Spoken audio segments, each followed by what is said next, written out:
Hey, this is Phone Arena, and today we have the pleasure of introducing you the HTC Desire, which is an Android-powered smartphone with characteristics that are almost identical to those of the Nexus One. However, the Desire, the main difference between the two handsets is that the Desire has the HTC Sense user interface, but more on that later. Let's first concentrate on the hardware of the device.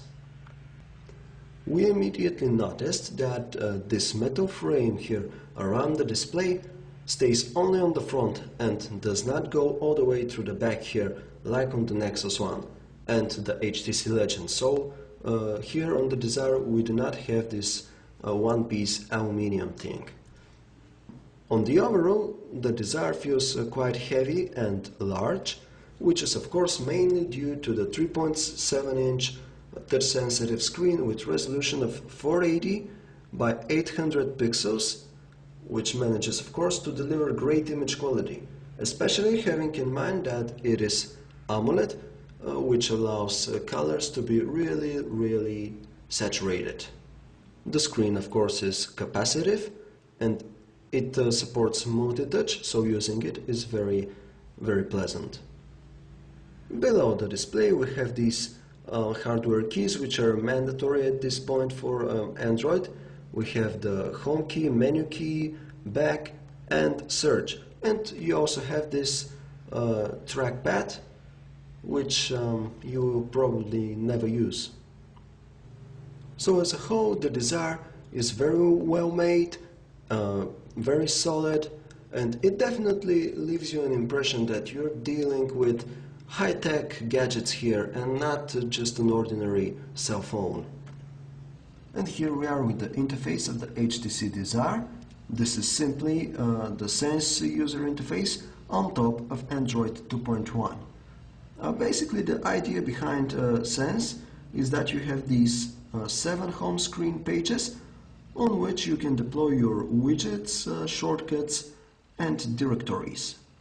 We really like that HTC has once again included its custom widgets, some of which are pretty large, but they provide a lot of functionality and they're easy to use. For example, we have FriendStream, which aggregates your updates from Twitter, Facebook and such services, and when you decide to click on a certain post, you get to this view where you can see a lot more information. It's the same with the calendar here. You see again it takes up a whole page, but it is very easy to create an event for a certain day. In contrast to what we saw on the Legend, we now see that the Desire supports live wallpapers. Here they are. They're practically animated wallpapers, which are sometimes even interactive, like this one here. As a whole, the handset is very snappy, although with live wallpapers you can experience just a bit slowdown. In the main menu, of course, you can find all your applications, and we have to say that the basic stuff like contacts, messaging organizer, all of these basic applications are of very high quality.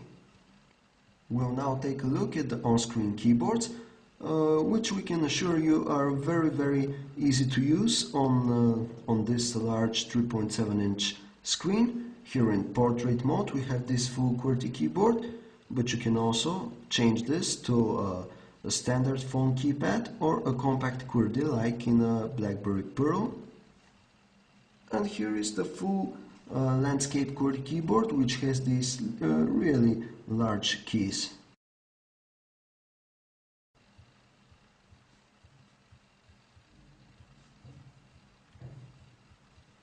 And here's how you type a text here. The web browser on the HTC Desire is really awesome.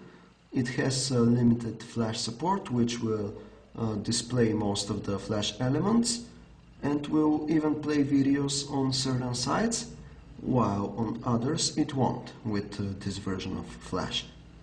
Scrolling is very smooth, and zooming can be done by double tapping, and of course also by utilizing multi-touch for fine zooming. And you can also see that the text automatically fits your screen width so that you can read it more easily. We really like the fact that the Desire plays HD videos. Here it is, the video, and it does it with a very good synchronization between video and audio. Unfortunately, it lacks DivX or XVID support, but there are rumors that the Desire will eventually get DivX support. The HTC Desire is one of the very best Android smartphones we have seen. It is a wonderful device to surf the web, and it also is pretty good when playing video files, although we would really like to see DivX and XVID support in the Desire as soon as possible. Its main disadvantage is its size, which of course cannot be avoided because of this large screen, but still, if you're seeking for a more compact device, we would recommend that you get the HTC Legend, which is way more compact, and its construction is even better than the one of the Desire. Still, the Desire is a wonderful handset, which will definitely appeal to all those users who enjoy the latest and greatest in the cell phone industry. If you like the HTC Desire, you can always get it from our partners at club.co.uk. For more details on the HTC Desire and many other phones, you can visit us at phonearena.com.